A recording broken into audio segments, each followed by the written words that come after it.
الحمد للہ رب العالمین والعاقبۃ للمتقین والصلاة والسلام علی رسولہ الکریم اما بعد اعوذ باللہ من الشیطان الرجیم بسم اللہ الرحمن الرحیم یا ایہا الذین آمنوا اتقوا اللہ حق تقاتہ ولا تموتن الا وانتم مسلمون۔ صدق اللہ العظیم وصدق رسولہ النبی الکریم ان اللہ وملائکتہ یصلون علی النبی یا ایہا الذین آمنوا صلوا علیہ وسلموا تسلیما۔ الصلاۃ والسلام علیک یا سیدی یا رسول اللہ وعلی آلک واصحابک یا سیدی یا حبیب اللہ۔ الصلاۃ والسلام علیک یا سیدی یا نبی اللہ وعلی آلک واصحابک یا سیدی یا خاتم النبیین۔ اللہم صلی علی سیدنا و مولانا محمد معدن الجود والکرم وآلہ وصحبہ وبارک وسلم۔ حمد و صلاۃ کے بعد راہ عمل کی آج کی اس نشست میں ہمارا عنوان گفتگو ہوگا کہ رشتوں کو نبھانا چاہیے، تعلقات کو ہمیشہ قائم رکھنے کی بھرپور کوشش کرنی چاہیے۔ قرآن پاک میں اللہ تبارک و تعالیٰ نے فرمایا یا ایہا الذین آمنوا اتقوا اللہ حق تقاتہ، اے ایمان والو اللہ سے ڈرو جتنا کہ ڈرنے کا حق ہے، وَلَا تَمُوتُنَّ إِلَّا وَأَنْتُمْ مُسْلِمُونَ، اور مرتے دم تک مسلمان ہی رہنا۔ یہ جو تم نے اسلام کا رشتہ جوڑا ہے اس کو مرتے دم تک قائم رکھنا، اس میں کمزوری نہ آنے پائے، اس کو قائم رکھنا، مرتے دم تک اسی کے ساتھ جڑے رہنا۔ رشتے لگانے آسان ہوتے ہیں، نبھانے مشکل ہوتے ہیں۔ ہمارے ہاں تعلقات بڑی تیزی سے جڑتے ہیں، اور جتنی تیزی سے جڑتے ہیں پھر اتنی تیزی سے ٹوٹتے ہیں، اس لیے کہ ہم جتنا تعلق لگانے میں پرجوش ہوتے ہیں اتنا نبھانے کے لیے پرجوش نہیں ہوتے۔ کمزوری ہماری یہ ہے کہ ہم تعلقات نبھانے کے لیے کسی قسم کی بھی کوئی قربانی دینے کو تیار نہیں ہوتے۔ ہم چاہتے ہیں کہ میرے سارے مفادات پورے ہونے چاہیے، سامنے والا میری ہر بات پر پورا اترے تو پھر میں اس کے ساتھ چلنے کو تیار ہوں، تو یہ ممکن نہیں ہوتا۔ اس لیے پھر تعلقات زیادہ دیر تک چلتے نہیں۔ تعلقات نبھانا بڑا ہی ضروری ہے۔ رسول کریم صلی اللہ تعالی علیہ وسلم نے فرمایا ہے کہ توڑنے والا جنت میں داخل نہیں ہوگا، توڑنے والا، قطع کرنے والا جنت میں جنت میں نہیں جائے گا۔ جو نبھائے، جو معاملات کو آگے چلائے، جس کو یہ سلیقہ آتا، اس کے معاملات آگے بڑھیں گے۔ تعلقات اور رشتے نبھانا اتنا ضروری ہے کہ رسول پاک علیہ السلام نے فرمایا، مشکات کی حدیث ہے، فرمایا تم میں سے جو چاہتا ہے کہ اس کا رزق بھی بڑھ جائے اور عمر میں بھی برکت ہو، وہ اپنے رشتہ داروں کے ساتھ اچھا سلوک کرے۔ جو رشتے اس کے بنے ہوئے ہیں ان رشتوں کو مضبوط کرے تو عمر بھی بڑھ جائے گی، رزق بھی بڑھ جائے گا۔ کہ حضور صلی اللہ علیہ وسلم نے تعلقات کو اگر ہم نبھانا چاہتے ہیں تو چند چیزوں کا ضرور خیال رکھیں۔ سب سے پہلی بات تو یہ ہے کہ تعلق ذرا سوچ سمجھ کے لگائیں۔ دوستی لگانے میں اتنی تیزی نہ کریں۔ کورے ورک کتاب نہیں ہوندے تے پتھر دل گلاب نہیں ہوندے، بولیا پہلا ہی سوچ کے لائیے پھر یارہ نال حساب نہیں ہوندے۔ احتیاط۔ جب تعلق بنا تو تب تو کہا تو جو کچھ میرا ہے وہ سارا تیرا ہے، اور جو تیرا ہے وہ سارا میرا ہے۔ جب شروع میں ایک دوسرے کے پارٹنر بنے تو پھر تو ہمارا رویہ یہ تھا، اور پھر آہستہ آہستہ ایک دوسرے کی کمزوریاں دیکھنی شروع کر دیں۔ پھر جب جدا ہوئے تو چائے کی پیالیوں کا بھی حساب کرنا شروع کر دیا۔ پھر وہ جو گجرانوالہ سے لاہور کا، اور پھر جو لاہور سے اوکاڑا کا کرایہ دیا تھا پھر اس کا بھی حساب کرنا شروع کر دیا۔ پھر وہاں جو اکٹھے بیٹھ کر کے چند بوتلیں پی تھیں ان کا بھی حساب اب کرنا پڑے گا۔ تو پہلے میرے بھائی تھوڑا احتیاط سے چلیں، احتیاط سے، اس قدر زیادہ آپ پہلے ہی پرجوش نہ ہو کہ بعد میں تعلق ٹوٹے۔ سب سے پہلی بات یہ کہ سوچیں سمجھیں، سامنے والے کے ساتھ جب دوستی لگائیں تو آپ کو پہلے یہ غور کرنا چاہیے کہ آپ کا اور اس کا وہ لیول، وہ سٹیٹس، وہ معاملات ہیں، چل سکیں گے؟ پھر آپ آگے بڑھیں۔ اس پہلو کو سب سے پہلے اس پر غور کریں۔ اور دوسری بات یہ کہ دوستیاں کبھی بھی لالچ کی بنیاد پہ نہ لگائیں، کبھی یاد رکھ لیں اگر آپ کا کسی کے ساتھ لالچ کا رشتہ ہے تو اس کا بھی آپ کے ساتھ لالچ کا رشتہ ہے۔ اگر آپ کسی سے اپنا مفاد حاصل کر رہے ہیں تو آپ یہ کیسے سوچتے ہیں کہ وہ شخص آپ کے ساتھ مخلص ہے؟ امام غزالی رحمۃ اللہ تعالی علیہ سے ایک شخص نے کہا تھا حضور میرے ساتھ آج تک کسی ایسے آدمی نے تعلق نہیں بنایا جو مخلص ہو، مجھے مخلص دوست نہیں ملا۔ تو امام صاحب فرمانے لگے تو ہی مخلص ہو جا، چل تیری شکل میں لوگوں کو ایک مخلص آدمی مل جائے، تو مخلص ہونا بھائی۔ جب تعلق ہی لالچ کا ہے، جب پروگرام ہی نفع لینے کا ہے، تو پھر آپ سامنے والے پہ کیا امید کرتے ہیں؟ وہ آپ کے ساتھ کیسے اخلاص کے ساتھ رہے گا؟ اور کتنی دیر آپ اپنے اس کریکٹر کو چھپائیں گے؟ اداکاری کتنی دیر کریں گے کہ نہیں میں تیرے ساتھ ٹھیک ہوں، میں تیرے ساتھ ٹھیک ہوں؟ کب تک آپ اداکاری کریں گے؟ بات تو کھول ہی جاتی ہے، حقیقت تو واضح ہو ہی جاتی ہے، جھوٹ کی تو اتنی لمبی عمر ہی نہیں ہوتی، یہ تو چیزیں کھل جاتی۔ تو آپ اداکاری کب تک کر سکتے ہیں؟ اس لیے رشتہ جب بھی لگائیں اللہ کی رضا کے لیے، تعلق جب بھی کسی کے ساتھ قائم کریں اللہ کی رضا کے لیے، خالصتاً اللہ کی رضا کے لیے دوستی لگائیں، خالصتاً۔ میرے رسول کریم علیہ السلام نے فرمایا من احب للہ وابغض للہ واعطى للہ ومنع للہ فقد استکمل الایمان، او کما قال نبی صلی اللہ علیہ وسلم۔ فرمایا جو کسی سے محبت کرے پر کرے اللہ کی رضا کے لیے، جو کسی سے اعراض برتے بغض رکھے پر رکھے اللہ کی رضا کے لیے، جو کسی کو کوئی چیز دے پر دے اللہ کی رضا کے لیے، جو کسی سے کوئی چیز منع کرے پر منع کرے اللہ کی رضا کے لیے، حضور فرماتے ہیں اس نے اپنا ایمان مکمل کر لیا۔ اب تو لوگ مشائخ سے بھی دوستی اس لیے کرتے ہیں کہ کاروبار میں برکت ہوگی، اللہ کے بندے سے بھی یارانہ اس لیے لگاتے ہیں کہ اس کا تعویذ آئے گا تو گھر میں بیمار کوئی نہیں ہوگا، اللہ کے بندے سے بھی دوستی اس لیے کرتے ہیں کہ یہ اس سے تعلق بنے گا تو میرے معاملات میں فائدہ ہوگا، تو نے تو یہاں بھی دنیا تو کسی سیٹ سے ہی لگا لیتا تھا کہ تیرا کاروبار تو صحیح چلتا، میاں تو کسی بہت بڑے ڈاکٹر سے دوستی کرتا تھا کہ مفت دوائیاں ملتی، بیماریاں رخصت ہو جاتی، تو مرشد کی بارگاہ میں بھی، آستانے اور خانقاہ پہ بھی اس لیے جاتا ہے۔ یہ اتنا خالص رشتہ بھی تو نے اس طرح کا کر دیا، اللہ کی رضا کے لیے، خالصتاً اللہ کی رضا کے لیے دوستی کریں۔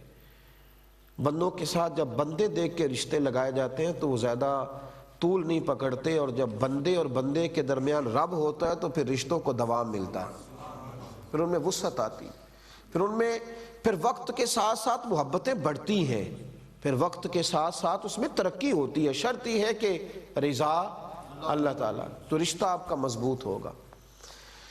تیسری بات یہ کہ میرے بھائی اگر آپ چاہتے ہیں کہ تعلقات میں مضبوطی رہے تو پھر آپ ایک کام پر خاص توجہ دیں، وہ توجہ یہ ہے کہ دنیاوی معاملات میں لین دین کم سے کم کریں۔ اہل عرب ایک بات کیا کرتے تھے، وہ کہا کرتے تھے کہ دوستیاں بھائیوں کی طرح کرو لیکن لین دین غیروں کی طرح کرنا۔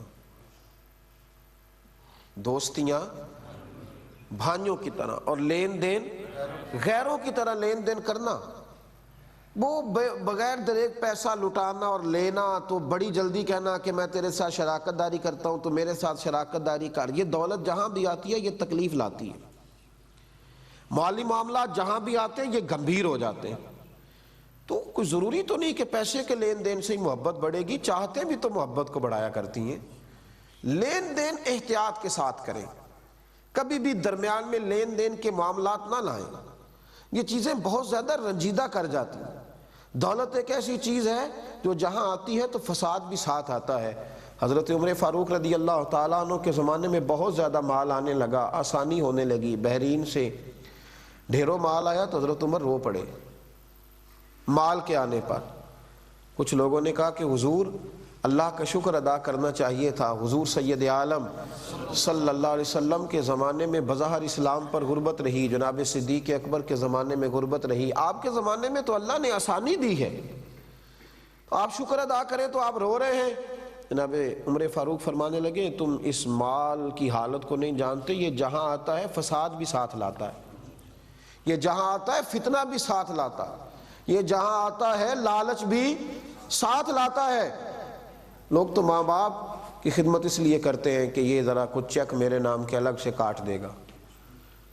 جو باپ تھوڑا مالدار زیادہ ہو، جائیداد زیادہ ہو، تو بعض بچے صرف اس لیے محبت کرتے ہیں کہ وہ کونے والی زمین میرے حصے میں آ جائے گی۔ یہاں لالچ شروع ہو جاتا ہے۔ جو خالصتاً رشتہ، وہ رشتہ تھا کہ جس کے اندر خالص اللہ کی رضا ہونی چاہیے۔ اگر ہم چاہتے ہیں کہ تعلقات میں وسعت ہو تو تعلق کے بیچ دولت کو نہ لائیں۔ پھر میرے نبی کریم علیہ الصلوۃ والسلام کے اس فرمان پر عمل کرنے کا مزہ آئے گا کہ تو اللہ کے بندوں سے اللہ کی رضا کے لیے محبت کر۔ اور پھر میرے بھائی چوتھی بات یہ ہے کہ کسی کی غلطیاں معاف کرنا سیکھیں۔ اگر تعلق کو نبھانا ہے، غلطیوں کو معاف کرنا سیکھیں۔ غلطیوں، حضرت ابو عبادہ رضی اللہ تعالیٰ عنہ کہتے ہیں ایک صحابی اپنے غلام کو مار رہے تھے تو نبی پاک صلی اللہ علیہ وسلم تشریف لائے، تو حضور نے فرمایا چل درگزر کر۔ کہا یا رسول اللہ کتنا درگزر کروں؟ فرمایا جتنا اللہ تجھ سے کرتا ہے، جس طرح اللہ تجھ سے کرتا ہے، تو ایک دن میں کتنی غلطیاں کرتا ہے۔ رب کریم نے کبھی رزق والا تعلق توڑا ہے؟ معاذ اللہ، تجھے روٹی نہیں دینی تو نافرمانی کر رہا ہے۔ کبھی کہا ہے کہ تیرے پیروں تلے سے زمین کھینچ لوں اس لیے کہ تو نافرمانی کر رہا ہے، تیرے سر سے آسمان کی چھت اتار لوں کہ تو نافرمانی کر رہا ہے؟ ہم غلطیاں معاف کیوں نہیں کرتے؟ جب ہمارا رب غلطیوں سمیت ہمیں قبول کر کے روزی دیتا ہے تو ہم دوستیاں غلطیوں سمیت کیوں نہیں قبول کرتے؟ یہ کیا بات ہوئی کہ جب میٹھا میٹھا آیا تو ٹھیک ہے، اور جب کڑوا آیا تو دوست کی اصلاح کی کوشش کریں۔ پیار، حضرت امام غزالی رحمۃ اللہ علیہ لکھا ہے کہ دو دوست تھے، دیکھیں لوگ رشتہ کیسے نبھاتے ہیں۔ دو دوست تھے تو ایک پہاڑ کی چوٹی پر اکٹھے عبادت کرتے تھے، بنی اسرائیل کے زمانے میں۔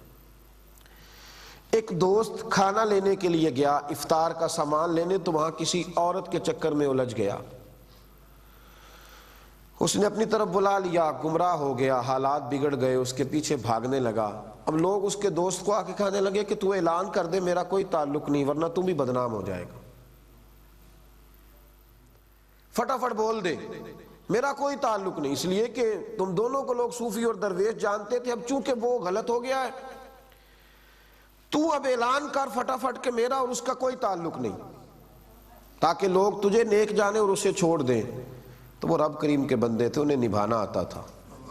ان کا رشتہ یہ تھا کہ سجدے اکٹھے کرتے تھے، رشتہ یہ تھا کہ تلاوتیں اکٹھے کرتے تھے، درود و سلام اکٹھا پڑھتے تھے، مصطفیٰ کریم سے محبت کی نعتیں اکٹھے پڑھتے تھے، اکٹھے سنتے تھے، یہ تعلق تھا۔ اس نے کہا میاں میں تو اظہار لا تعلق ہی نہیں کروں گا۔ تو کہا تم کیا کرو گے؟ اس نے کہا پہلے تو تبلیغ کروں گا۔ اس نے جا کر کے کہا پہلے تبلیغ کروں گا پہلے، اور پھر کیا کروں گا؟ کہا یہ بعد میں بتاؤں گا۔ وہ گئے، جا کے دوست کو سمجھایا، لیکن اس پر شیطان کا غلبہ تھا، وہ بات سمجھ نہ سکا۔ اس نے بڑی منت کی، رویا بھی، تڑپا بھی دوست کے سامنے، لیکن جب اس کی سمجھ میں بات نہ آئی تو یہ واپس لوٹے اور واپس آ کے سر سجدے میں رکھ دیا، کھول کے روئے، اے اللہ میرا دوست ہے، خدا بندہ دل پھیرنا تیرے دستے قدرت میں ہے۔ اے اللہ کٹھے نمازیں پڑھتے تھے، کٹھے عبادت کرتے تھے، فضل فرما، اسے ہدایت کی توفیق عطا فرما۔ امام غزالی فرماتے اس دوست کی دعا کی برکت سے اللہ نے پہلے والے کو بھی ہدایت عطا فرما دی۔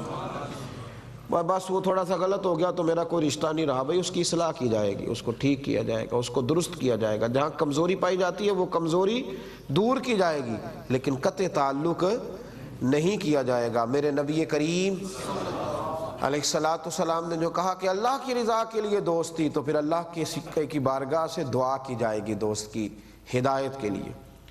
پھر میرے بھائی جب آپ یہ 4-5 چیزوں کا خیال رکھیں گے پھر تعلقات میں وسعت آئے گی، پھر بات آگے کو بڑھے گی، پھر ہر روز تعلقات ٹوٹا نہیں کریں گے، پھر ہر روز چیزوں کے اندر دڑار واقعہ نہیں ہوگی، پھر ہمیں روز یہ کہہ کر جان نہیں چھڑانی پڑے گی کہ وہ غلط ہو گیا تو لہذا میں اس سے اب رشتہ نہیں رکھ سکتا، پھر تعلقات آگے بڑھیں گے، پھر یہ نہیں ہوگا کہ جو آدمی پیچھے رہ گیا تو ہم اسے بھول جائیں گے۔ میرے رسول کائنات صلی اللہ تعالی علیہ وآلہ وسلم کی پیاری زوجہ حضرت عائشہ صدیقہ رضی اللہ تعالی عنہا فرماتی ہیں کہ دوپہر کا کھانا کھا کے حضور آرام کرتے تھے تو اس وقت کو ملنے نہیں آیا کرتا تھا۔ صحابہ جانتے تھے یہ حضور کے آرام کا وقت ہے۔ اچانک ایک بوڑھی اماں آ گئی، کہتے ہیں دروازے پہ دستک دی، جب پوچھا کون ہے، اس بوڑھی نے اپنا نام بتایا تو اللہ کے محبوب فٹافٹ بستر سے اٹھے اور میرے کریم رسول نے خود دروازہ کھولا۔ کہتی ہیں حضور تو سب پہ کرم فرماتے تھے لیکن آج میں نے رنگ ذرا نرالا ہی دیکھا۔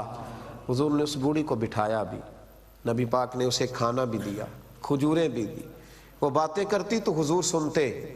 کبھی میں حضور کے چہرے پر مسکراہٹ دیکھتی، کبھی آنکھوں میں آنسو دیکھتی۔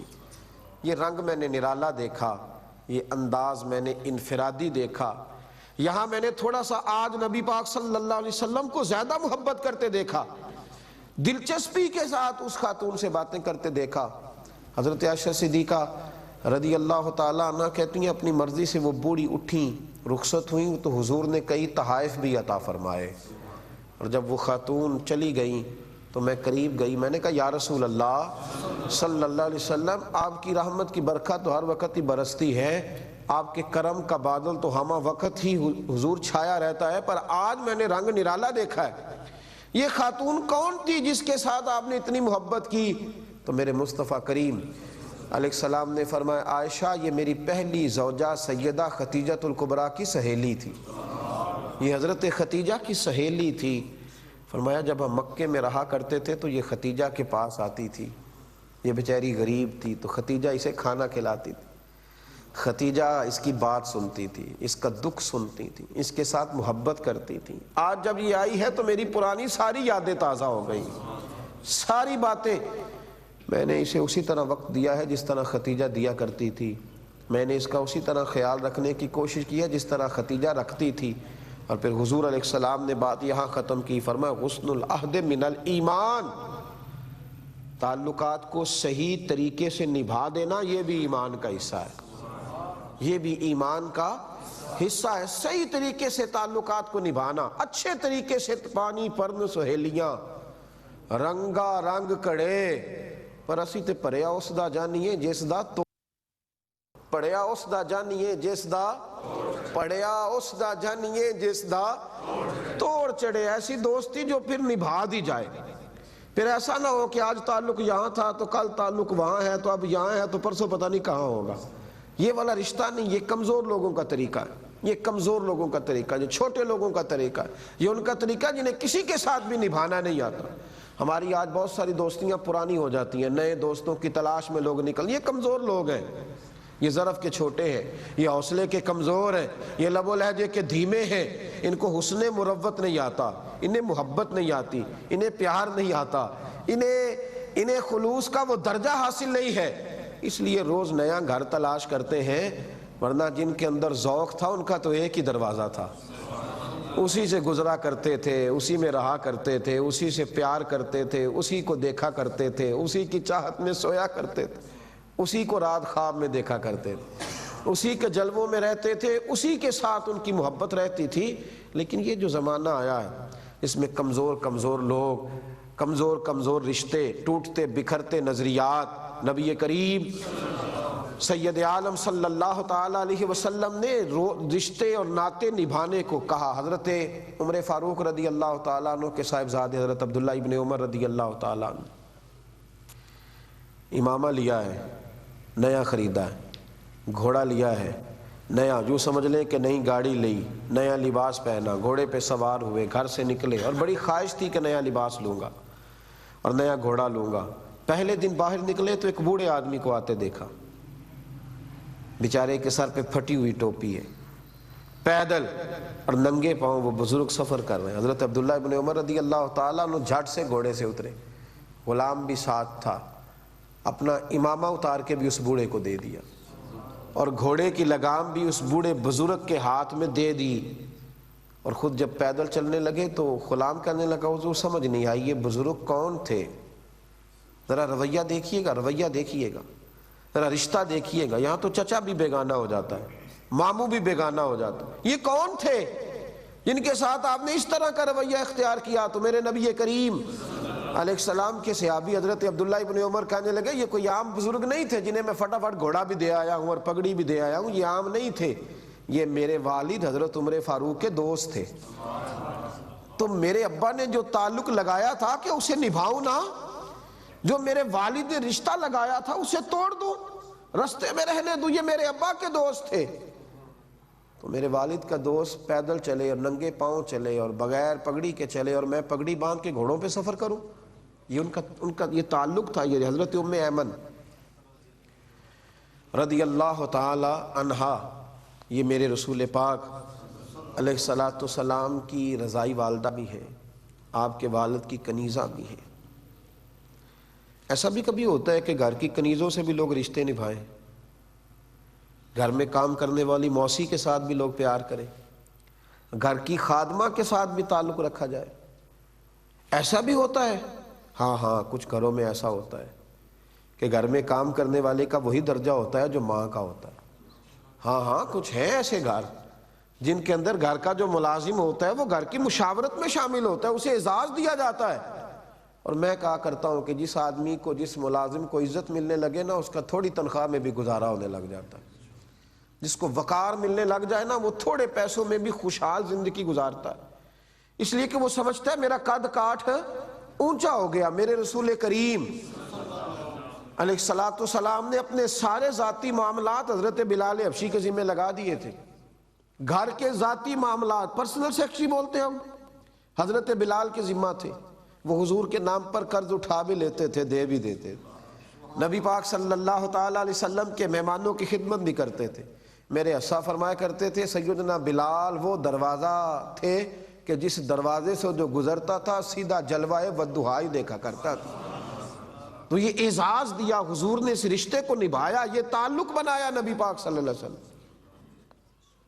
چلے بات آ گئی تو پہلے سیدنا بلال حبشی کی کر لیتے ہیں، پہلے حضرت بلال حبشی کی کر لیتے ہیں۔ جب مکہ فتح ہوا نا، کچھ لوگوں نے نبی پاک علیہ الصلاۃ والسلام سے کہا کہ اذان کون پڑھے گا؟ وقت اذان آیا تو حضور نے فرمایا اذان وہی پڑھے گا جس نے بدر میں پڑھی تھی۔ گویا محبوب نے فرمایا اذان وہی پڑھے گا جس نے احد میں پڑھی تھی، اذان وہی پڑھے گا جو تبوک اور ساری جگہوں پہ اذان پڑھنے والا ہے، وہی پڑھے گا۔ حضرت بلال حبشی کو حکم ہوا کہ اذان پڑھنی ہے پر آج بیت اللہ شریف کی چھت پہ کھڑے ہو کے پڑھنی ہے۔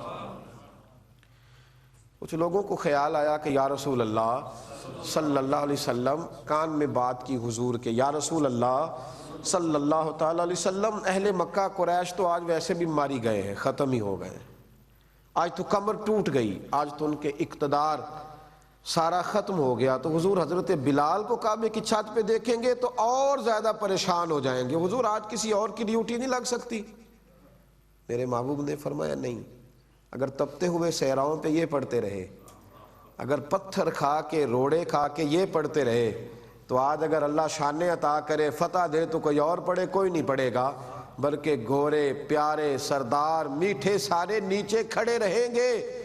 اور جب میں کالے رنگ کا حبشی غلام کعبے کی چھت پہ کھڑا کروں گا تو پتہ چلے گا کہ محمد عربی رشتے کیسے نبھایا کرتے ہیں صلی اللہ تعالی علیہ وسلم۔ یہ کس نے ذروں کو اٹھایا اور صحرا کر دیا، اور یہ کس نے قطروں کو ملایا اور دریا کر دیا، اور یہ کس کی حکمت نے یتیموں کو کیا در یتیم اور غلاموں کو دنیا بھر کا مولا کر دیا۔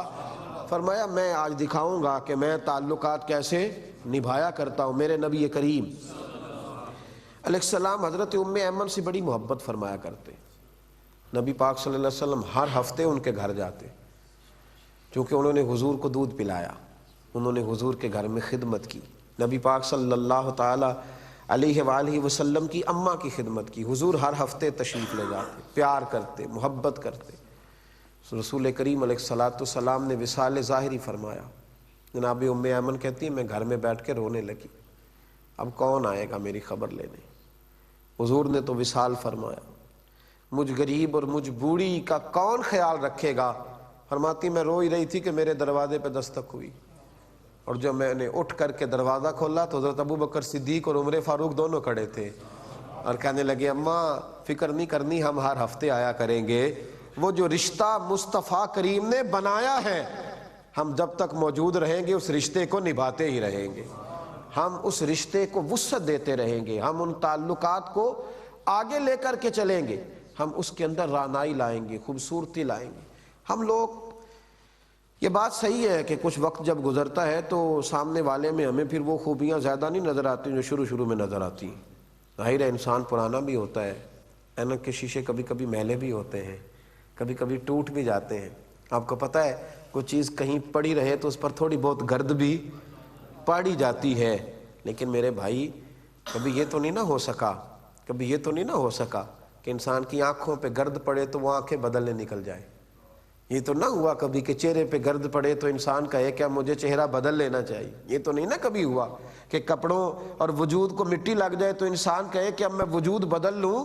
تو جس طرح وجود پر مٹی لگ جائے تو مٹی صاف کی جائے گی، آنکھ پر گرد پڑ جائے تو آنکھ اور منہ دھویا جائے گا، بدل نہیں لیا جائے گا۔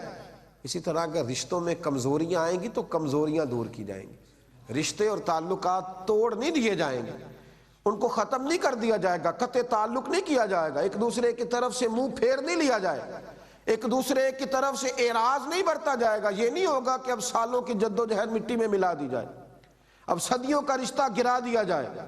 جن کے اندر حوصلے ہوتے ہیں، جن کے اندر توانائیاں ہوتی ہیں، ان کے تعلقات قائم رہتے ہیں، اور انہیں قائم رہنا آتا ہے، وہ قائم رکھ لیا کرتے ہیں، ان کو طریقہ آتا ہے کہ کیسے کر کے بھلانا ہے، کیسے کیسے پیار کرنا ہے، کیسے کیسے باتوں کو آگے لے کے چلنا ہے۔ وہ پھر اپنے ظرف کو تھوڑا بڑا کر کے رکھتے ہیں، رشتوں میں مضبوطی رہتی ہے۔ میرے رسول پاک علیہ الصلوۃ والسلام کی خاطر حضرت ابو بکر صدیق نے بڑی قربانی دی تھی، پھر دور بدلا۔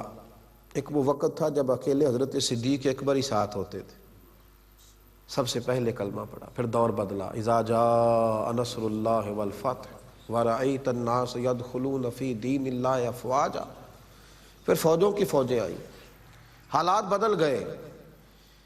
وہ کبھی یہ قافلہ جب مکے سے مدینہ طیبہ کی طرف چلا تھا تو میرے بھائی اس وقت 3 لوگ تھے، جناب صدیق اکبر تھے، ایک آپ کے غلام تھے، اور تیسرے میرے مصطفیٰ کریم صلی اللہ علیہ وسلم۔ اور پھر یہ وقت آیا کہ حضور نماز پڑھانے آتے تو عصر کی نماز میں بھی 10 ہزار صحابہ ہوتے، لیکن حضور کے رویے میں کوئی تبدیلی نہیں آئی، انداز کرم میں کوئی تبدیلی۔ انسان کے حالات بدل جاتے ہیں، غربت امارت میں بدل جاتی ہے، گمنامی شہرت میں بدل جاتی ہے، لیکن اس کا دل نہیں بدلنا چاہیے، اس کی طبیعت نہیں بدلنی چاہیے، اس کے نظریات اور افکار کبھی بھی نہ بدلنے چاہیے۔ اسے کہنا چاہیے کہ میں اپنے مرکز میں ہی اپنے آپ کو بھلا محسوس کرتا ہوں، میں اپنی کٹیا کے اندر ہی اپنے آپ کو زیادہ سیف محسوس کرتا ہوں۔ بھائیو، حضور نے تعلقات کو یاد رکھا، نبی پاک صلی اللہ علیہ وسلم نے رشتوں کو یاد رکھا، کس نے کتنی تکلیف سہی، کس نے کتنا پیار کیا، اس کا میرے محبوب پاک علیہ السلام نے ذکر فرمایا۔ حضرت سلمان فارسی رضی اللہ تعالیٰ عنہ نے بڑی جد و جہد کی تھی دین کے لیے، کئی سال ٹھوکریں کھائی، آتش پرست باپ کے بیٹے، اور کئی جگہوں پہ تلاش حق کے لیے جانا ہوا تھا، کئی پادریوں کے پاس گئے تھے، حضرت عیسیٰ علیہ السلام کے کتاب جاننے والے لوگوں کے پاس گئے، حضرت موسیٰ کلیم کا دین جاننے والے لوگوں کے پاس گئے، بڑی مشکل سے تلاش حق کرتے کرتے کرتے کرتے حضرت سلمان فارسی مدینے پہنچے، اور شہزادے تھے، امیر باپ کے بیٹے تھے، پر مدینہ منورہ میں غلامی کی زندگی گزاری، تکلیف کے ساتھ وقت گزارا۔ یہ سارا کچھ ہوا، پھر اللہ نے انہیں ایمان کی توفیق عطا فرمائی، بڑی قیمت چکا کے وہ آئے، بڑی قیمت چکا کے۔ لیکن فرماتے ہیں جب میں نبی پاک کی بارگاہ میں آیا تو پھر حضور نے بھی رشتہ نبھا کے دکھایا، پھر نبی پاک علیہ السلام نے بھی رشتہ نبھا کے دکھایا رسول پاک نے، اور مجھے سمجھ آئی کہ جن سے میں نے رشتہ لگایا ہے انہیں خوب نبھانا آتا ہے، جن سے میں نے تعلق لگایا ہے انہیں نبھانا بھی آتا ہے۔ حضرت جناب سیدنا سلمان فارسی رضی اللہ تعالیٰ عنہ کہتے ہیں نبی پاک صلی اللہ تعالیٰ علیہ وسلم کی خاطر بڑے دکھ جھیل کے آیا تو کریم محبوب نے فرمایا پھر اپنے مالک سے بات کر، تجھے کیسے آزاد کرتا ہے، کیا لے گا تجھے آزاد کرنے کا؟ تو اس نے کہا کہ میں 40 اوقیہ سونا لوں گا، کھجور یا کھجور کی گٹھلی کے برابر سونا لوں گا، کھجور کی گٹھلی کے برابر، اور 300 درخت کھجوروں کے لوں گا، اور جب ان پہ پھل آ جائے تو کہتے ہیں میں نے آ کے عرض کی یا رسول اللہ وہ تو آزاد ہی نہیں کرنا چاہتا، کھجور کی گٹھلی کے برابر سونا مانگتا ہے، اور 300 درخت کھجوروں کے وہ بھی پھل آ جائے تو کہتے ہیں مصطفیٰ کریم کو رشتے نبھانے آتے ہیں۔ نبی پاک صلی اللہ علیہ وسلم نے فرمایا اسے کیا مل جائے گا؟ کہتے ہیں 300 درخت سارے کا سارا مصطفیٰ نے اپنے ہاتھوں سے لگایا، اگر میں نے تکلیف اٹھائی تھی تو حضور نے بھی رشتہ نبھا کے دکھایا، اور کھجور کی گٹھلی کے برابر نبی پاک نے سونے کا بھی بندوبست کر کے دیا، اور فرماتے ہیں یہ سارا کچھ کرنے کے بعد جب میں آزاد ہو کے آیا تو پھر وہ شان دی کہ کسی اور کو میسر نہ آئی، میرا بازو پکڑ کے محبوب نے فرمایا سلمان منا اہل البیت، اسے کوئی غیر نہ سمجھے، اس کو تو میں نے اپنا فیملی ممبر بنا لیا ہے، یہ میرے اہل بیت میں شامل ہو گیا ہے۔ حضور نے بتلایا ہے کہ رشتے صرف لگانے نہیں، رشتے نبھانے بھی ہے۔ وَلَا تَمُوتُنَّ إِلَّا وَأَنْتُمْ مُسْلِمُونَ، صرف مسلمان ہونا ہی نہیں، مسلمان مرنا بھی ہے، مرتے دم تک مسلمان رہنا ہے۔ رب کریم ہمیں اپنے محبوب کی غلامی میں بھی ہمیشہ ہی رکھے، اسلام پہ بھی ہمیشہ ہی رکھے، اسی پہ موت عطا کرے۔ آخر دعوانا الحمدللہ۔